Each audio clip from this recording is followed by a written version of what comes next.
Sarah leaned against the cool granite countertop in her kitchen, flipping through a magazine without really taking in the words.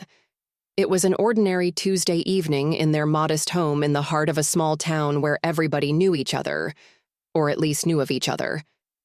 The aroma of roasted chicken filled the air, a comforting reminder of the simple pleasures of home life.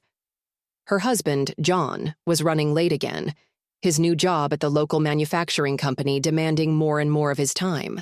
The position was a blessing, especially with the recent economic downturn, but it came with its own set of challenges. John's boss, Mr. Thompson, was a towering figure, not just in stature but in the influence he wielded within the company and the community.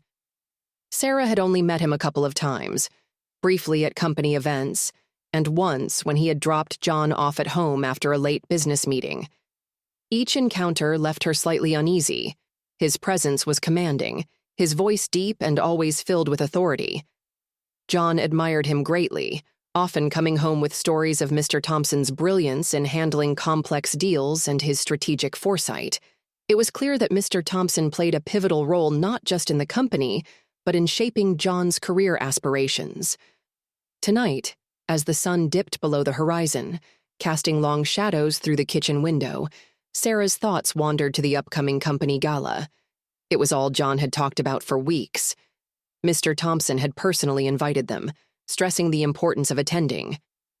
"It's a fantastic networking opportunity, Sarah, and it means a lot to Mr. Thompson that we attend," John had explained one evening as they sat down for dinner, his eyes alight with a mix of excitement and nervous anticipation. Sarah remembered the firm handshake Mr. Thompson gave her the last time they met. His grip was firm, confident, and lingered just slightly longer than necessary. His gaze, direct and assessing, seemed to look right through her, leaving a ripple of discomfort that she couldn't shake off.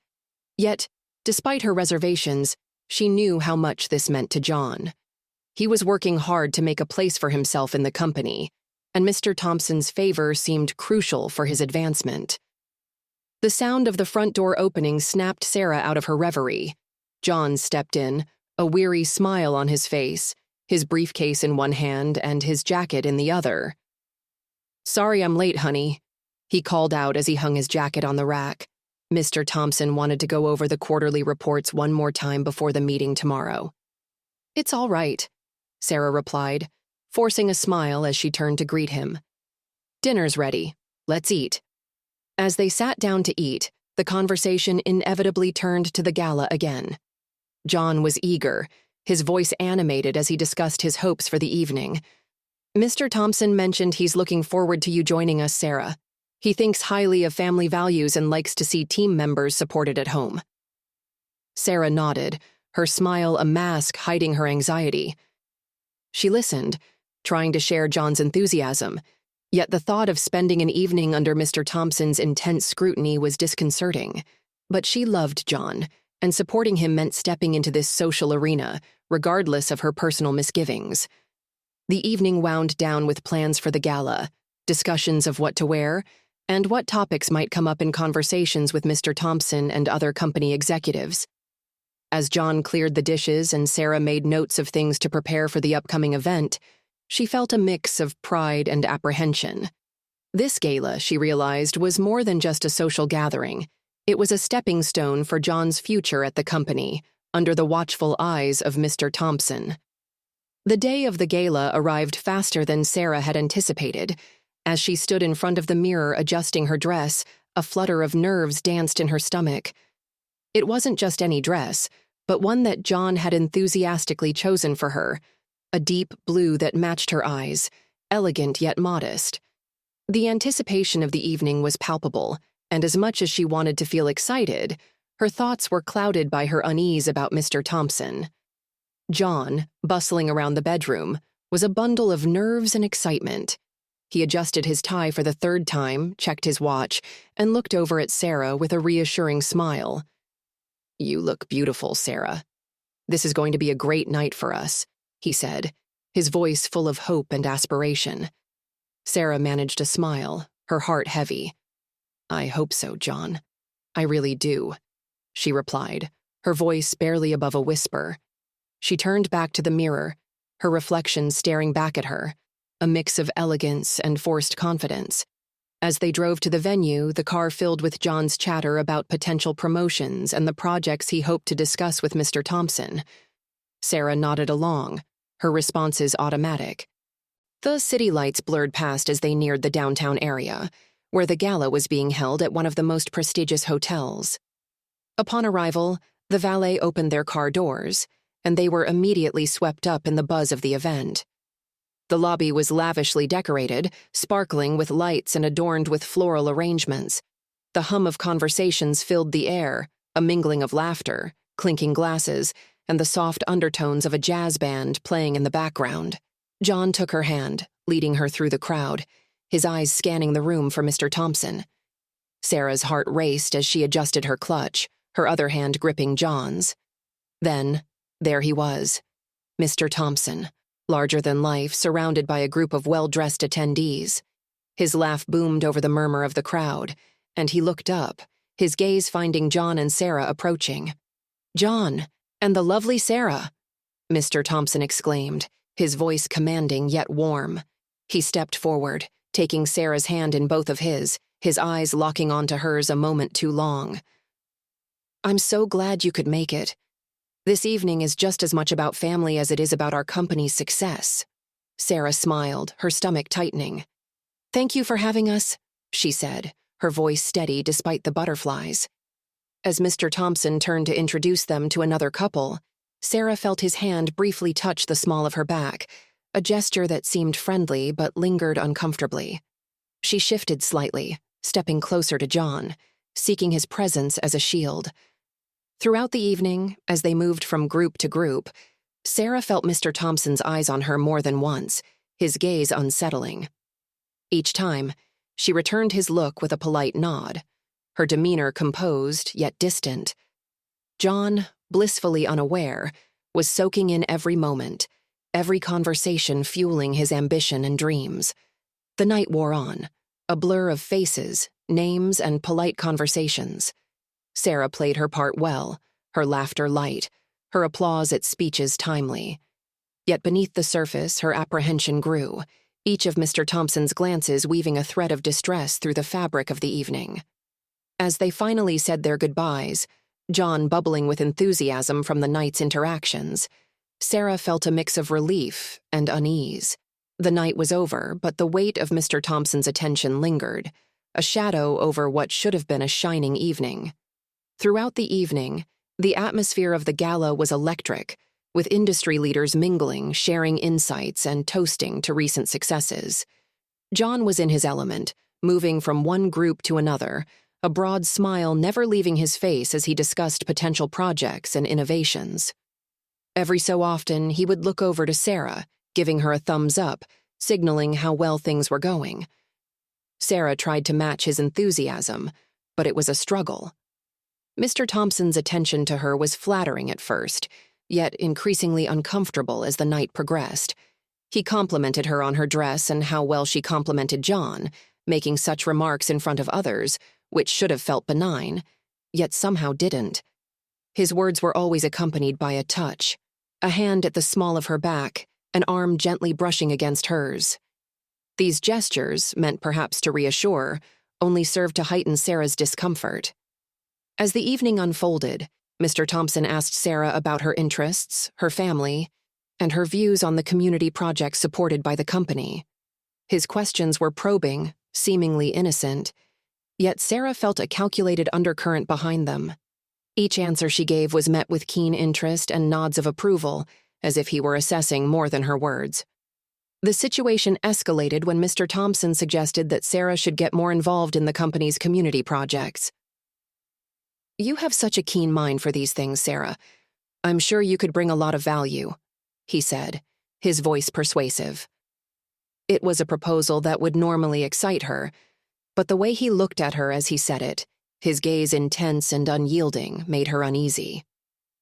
At one point, while John was deeply engrossed in conversation with some senior executives, Mr. Thompson invited Sarah for a walk through the art gallery set up in the adjacent hall. Reluctant to appear rude in the face of his hospitality, Sarah agreed. As they walked through the gallery, Mr. Thompson's comments on the art pieces quickly turned into personal inquiries about her life with John, her ambitions, and her satisfaction with their current lifestyle. Sarah tried to steer the conversation back to neutral topics, but Mr. Thompson was adept at weaving personal questions back into their dialogue.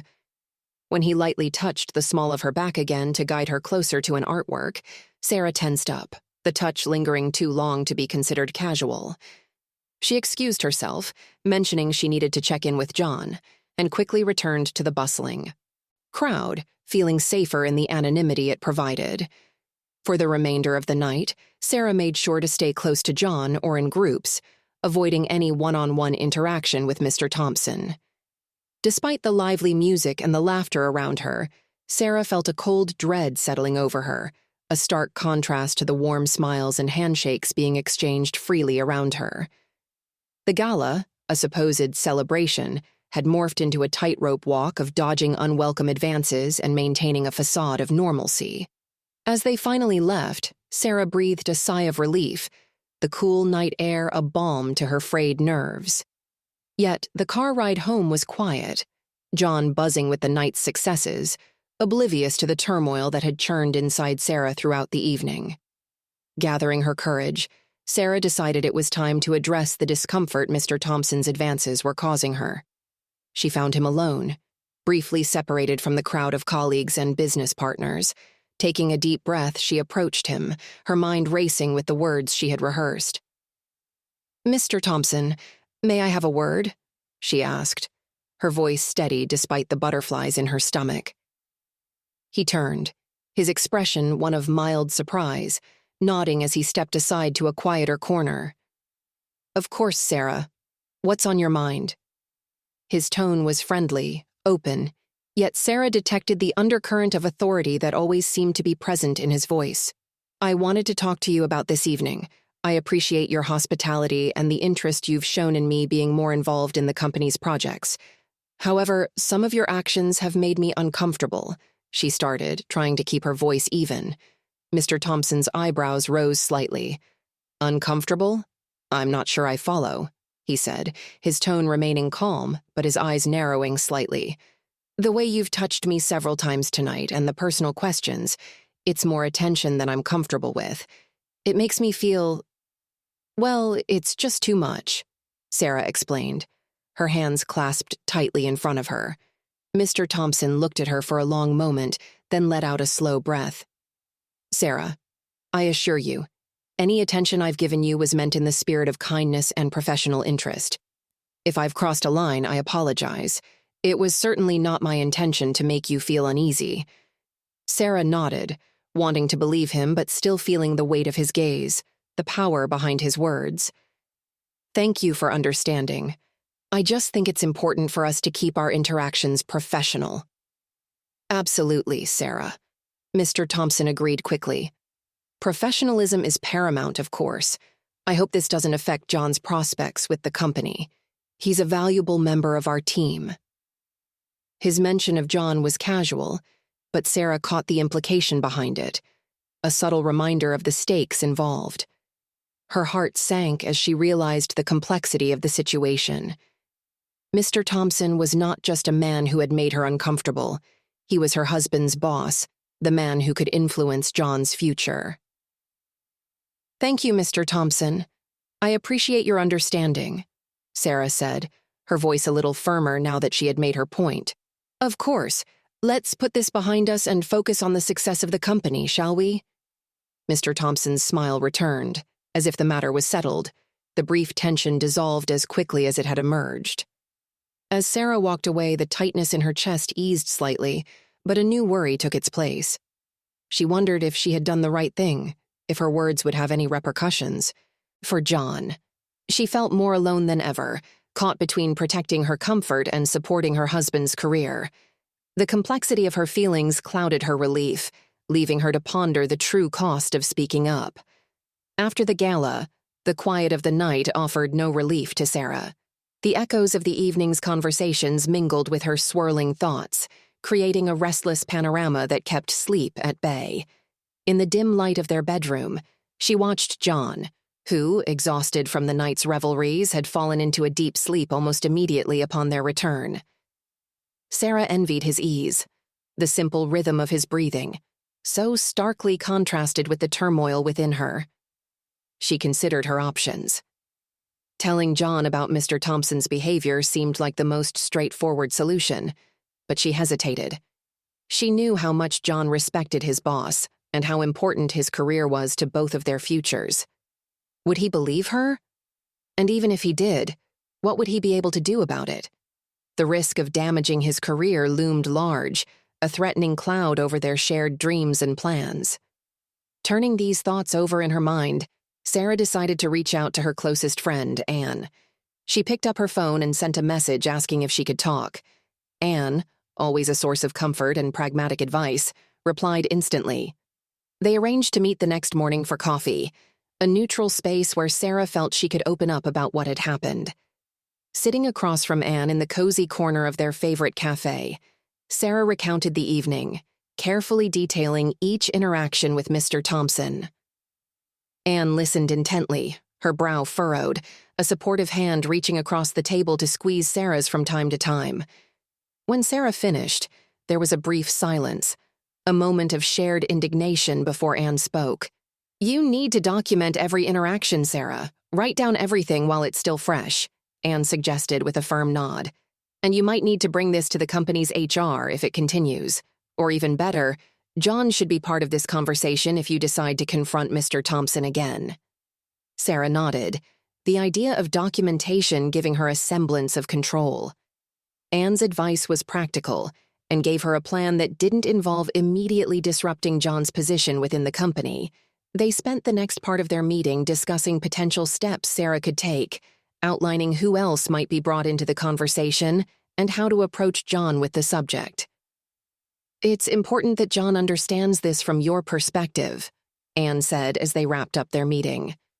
"It's not just about his job, but about respecting and protecting each other."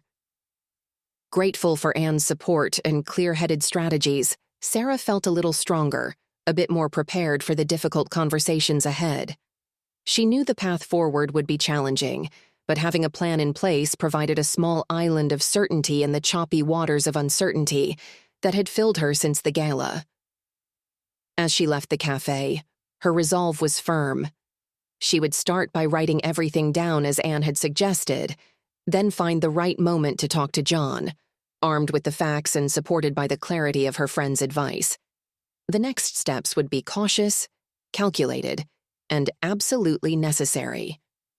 With the decision made to confide in John, Sarah rehearsed her approach multiple times, considering how best to frame her experience so that he could understand her discomfort without feeling defensive about his boss. When the moment finally arrived, it was on a quiet Sunday morning over coffee, the kind of morning that had always been reserved for more serious family-oriented discussions. "John," Sarah began, her voice tinged with nervousness, "I need to talk to you about something important." John looked up from his newspaper, his expression one of mild concern prompted by the seriousness in her tone. "It's about Mr. Thompson," she continued. "There are some things that happened at the gala that I haven't mentioned yet." As Sarah detailed the events of that night, focusing on Mr. Thompson's actions, the touches that lingered too long, the uncomfortably personal questions, she watched John's face shift from surprise to confusion to concern. He was quiet for a moment, processing the information. "Are you sure, Sarah?" "Mr. Thompson has always seemed like a stand-up guy to me," John initially responded, his tone reflecting his disbelief. Sarah nodded, expecting this reaction. "I know it's hard to hear, but it's true. It made me very uncomfortable, and I didn't know how to tell you." The honesty in her voice and the gravity of her expression helped John see the seriousness of the situation. He took her hand, a gesture of support. "I'm sorry you had to go through that, Sarah. We need to figure out what to do about this." Together, they discussed how to handle the situation. They agreed that it was crucial at the plan. It wasn't going to be easy, but confronting the issue head-on seemed like the only way forward. They spent the rest of the morning discussing various outcomes, preparing for both the best and worst scenarios. John's support was unwavering. His initial disbelief now turned into a protective resolve. As they prepared to face Mr. Thompson, they outlined what they would say, rehearsing key points to ensure clarity and firmness in their message.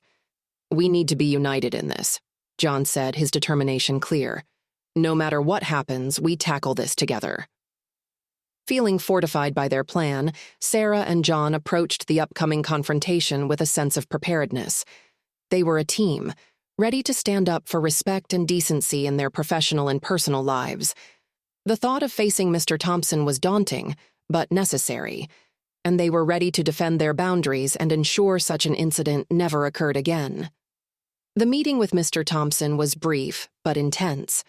John and Sarah, standing side by side, presented their concerns with a calm yet firm resolve. They explained how Mr. Thompson's behavior at the gala was inappropriate and made Sarah feel uncomfortable. Throughout the discussion, Mr. Thompson listened, his expression unreadable at first. When they finished, there was a heavy silence, a moment where the air felt thick with tension and possibility. Mr. Thompson cleared his throat, his response measured.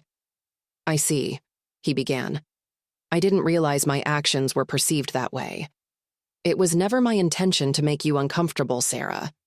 His apology seemed genuine, and he promised to maintain a strictly professional relationship in the future.